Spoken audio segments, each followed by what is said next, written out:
लगन सूर्य देव षष्ठम स्थान में।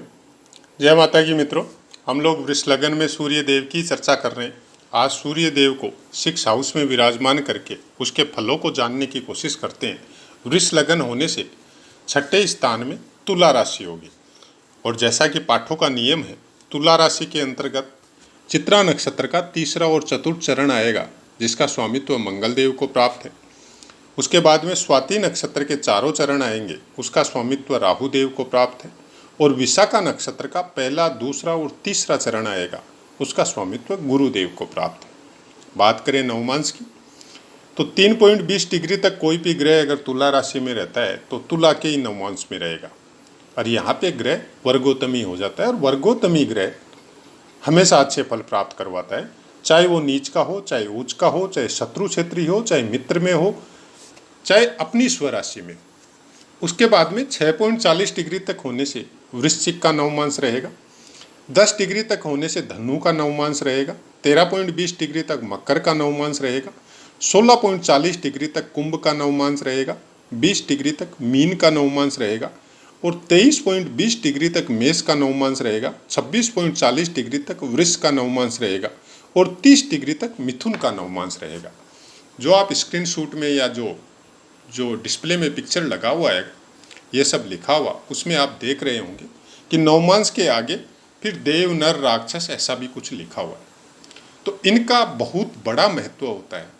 जब आप प्रिडिक्शन करते हैं या फलों को जानने का कोशिश करते हैं, तब आपको इन फलों में बहुत कुछ चेंज आता है जब देव, नर या राक्षस नवमांश में कोई ग्रह होता है। तो इसके विषय में हमने एक अलग से पाठ दिया हुआ है, क्योंकि एक ही चीज़ को बार बार बोलना, क्योंकि सबके विषय में बता रहे हैं, सब जगह ये चीज़ बता रहे हैं, तो एक ही पाठ में इतने लंबे विषय को सब पाठों में बताना इतना संभव नहीं है। तो उसको समझने के लिए आपको वो एक पाठ जरूर सुनना पड़ेगा, और सुनना भी चाहिए, क्योंकि अगर आप ज्योतिष सीखना ही चाहते हैं, समझना ही चाहते हैं, तो फिर पूरी तरह समझना जरूरी है। कम से कम एक बेसिक नॉलेज जितना भी हम लोग प्राप्त कर सके, वो हम लोगों के बहुत काम में आने वाला है। ज्योतिष कोई ये सब्जेक्ट नहीं है कि आपने थोड़ा बहुत भी ज्योतिष प्राप्त किया या सीखा है तो आपको ज्योतिषी बनना है, वो आपको दूसरी जगह काम नहीं आएगा। नहीं, ज्योतिष सीखने वाला आदमी या ज्योतिष को समझने वाला आदमी अपने बुद्धि और विवेक में, चाहे कितना भी परसेंटेज में वो सीखे, चाहे कितना भी उसको जानकारी हो, वो आपके हर क्षेत्र में काम आता है। उसका एक सबसे बड़ा कारण है कि ये देव ज्ञान है, ये ईश्वर प्रदत्त ज्ञान है, कोई मानव का बनाया हुआ कोई ज्ञान नहीं है। ये ईश्वरीय भाषा है, और इसको आज पृथ्वी पे इस कलयुग में, इस समय में, वर्तमान लेवल में, क्योंकि डिजिटलाइजेशन हर चीज़ का सोशल मीडिया के द्वारा सबको ये आसानी से प्राप्त हो रहा है। कोई समय था कि बहुत कम मात्रा में विद्वानों को इसका ज्ञान था। उस समय में विद्वान भी बहुत दूर दूर तक रहते थे, और जो भी हम लोगों के आसपास में जो पंडित जी या जो विद्वान रहते थे, वो कर्मकांडी विद्वान थे। और उन्हीं कर्मकांडी विद्वानों को इस ज्योतिष का, खासकर चंद्र कुंडली का बहुत अच्छा नॉलेज रहता था। केवल कुंडली बना के वो जो फलादेश करते थे, आज के समय में इतने साधन होने के बावजूद भी कोई भी चीज़ आपको मैन्युअली निकालनी नहीं पड़ती है, अंश वगैरह, उसके बावजूद भी उतना सटीक फलादेश आज के समय में नहीं होता है। उसका कारण सबसे बड़ा ये है कि हम लोग सोशल मीडिया के द्वारा दूर बैठे आदमी का एक डेट ऑफ बर्थ और प्लेस के हिसाब से हम लोग उसका प्रिडिक्शन कर देते हैं। लेकिन उस समय के विद्वान के पास आपको जाना पड़ता था, वो आपसे कुछ देर, कुछ समय आपके साथ बिताता था, आपके बारे में जानकारी करता था, आपको समझने का कोशिश करता था, और उसके बाद में वो चंद्र कुंडली अनुसार आपको फल बताता था जो सटीक होता था। ये प्रैक्टिकल अनुभव है हमारा। हमारे अलावा आप में से बहुतों का ये अनुभव होगा। इसीलिए ज्योतिष के बारे में बोला जाता है, ज्योतिष देश, काल और परिस्थिति के ऊपर निर्भर है।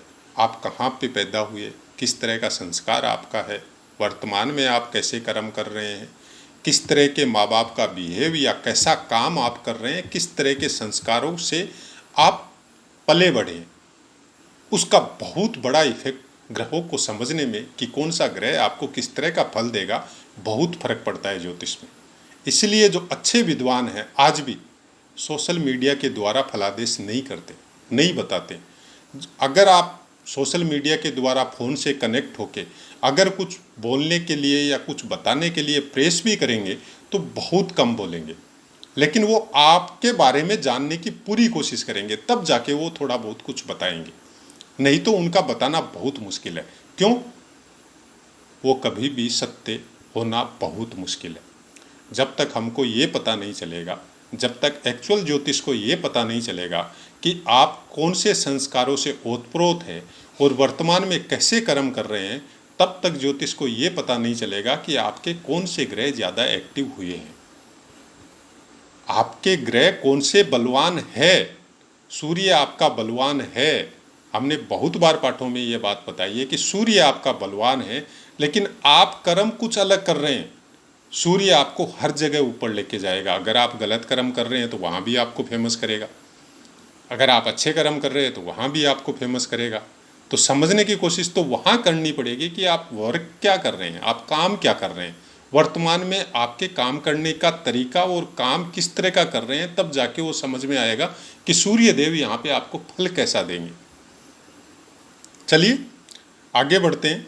कारक भाव सूर्य देव का प्रथम और दसम होता है, और अंश बल की बात है तो विषम राशि है। प्रथम 6 अंश तक बाल अवस्था में रहेंगे, 12 अंश तक कुमारावस्था में रहेंगे, 18 अंश तक युवावस्था में रहेंगे और 24 अंश तक वृद्धावस्था में रहेंगे, 30 अंश तक मृतावस्था में रहेंगे।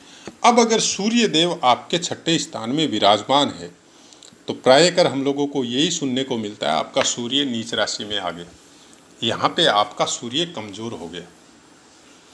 शायद आप लोगों ने बहुतों ने सुना होगा ऐसा बात, जबकि ऐसा कुछ नहीं होता। नीच राशि, उच्च राशि, इसको समझने के लिए आपको ज्योतिष में अपने विवेक और बुद्धि का बहुत बड़ा इस्तेमाल करना पड़ेगा, क्योंकि ज्योतिष शास्त्र में इतनी डीपली आपको श्लोक के द्वारा नहीं समझाया गया है। एक इशारा दिया गया है अलग अलग वर्ग कुंडलियों के द्वारा, अलग अलग योग और राजयोगों के द्वारा, कि आप उसको समझे। अब कैसे समझे? इसलिए तो बोलता है कि ज्योतिष वेदों की आंख है।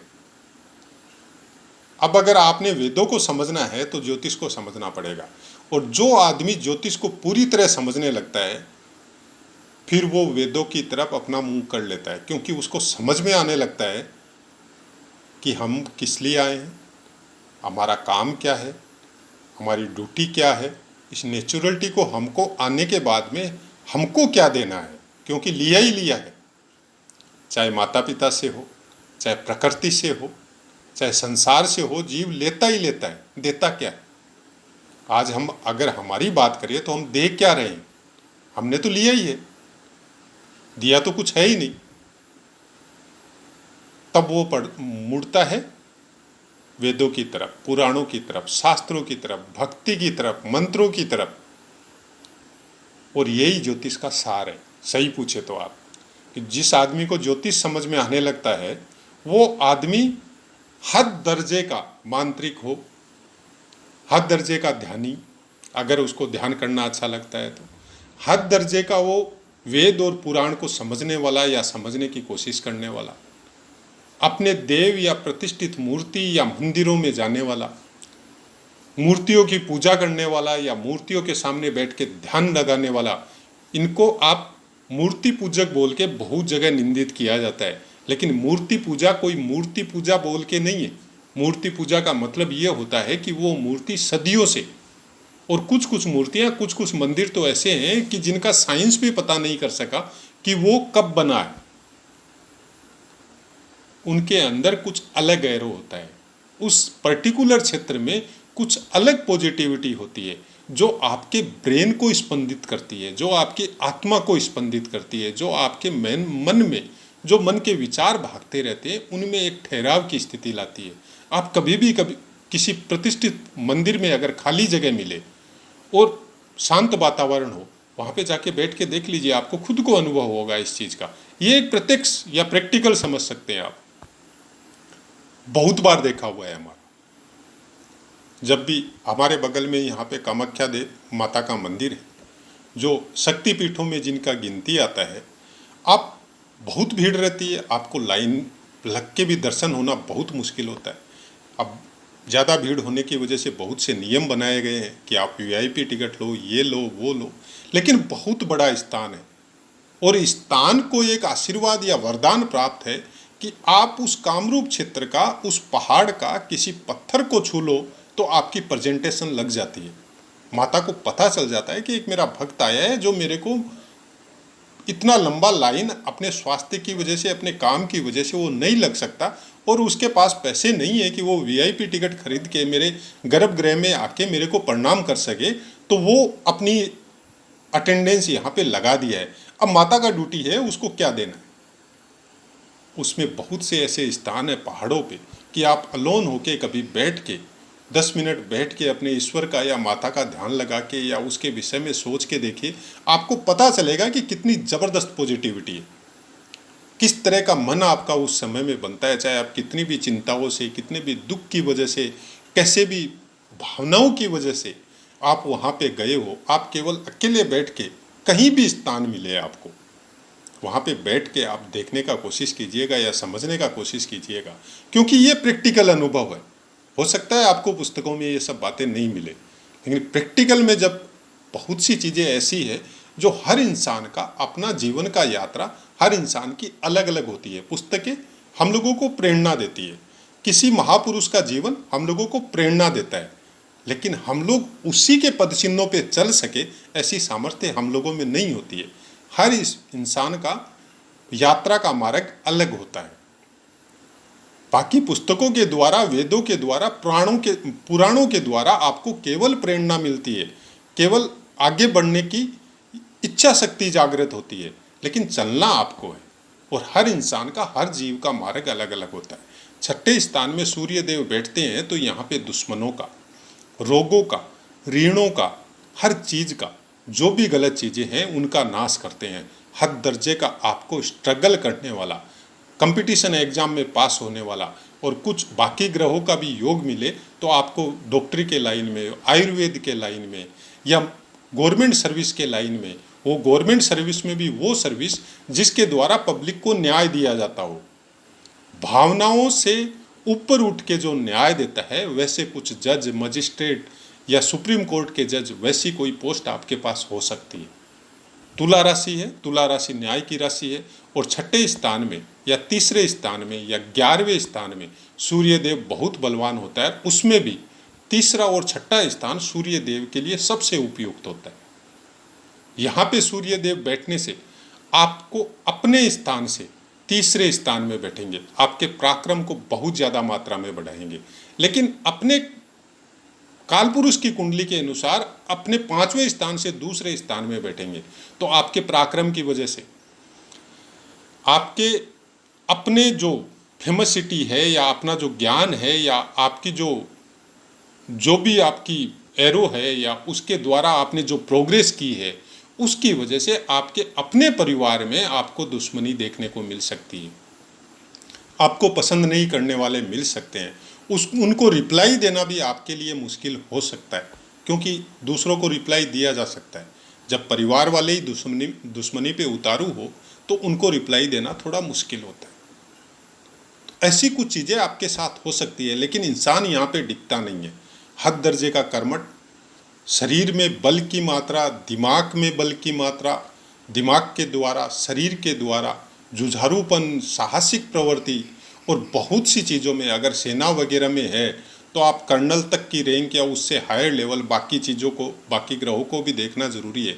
बहुत ऊंची पोस्ट तक जा सकते हैं। कभी भी किसी चीज़ से डरना या किसी भी चीज़ के प्रति अपने मन में कुछ डर महसूस करना आपके दिमाग में कभी सेट नहीं होगा।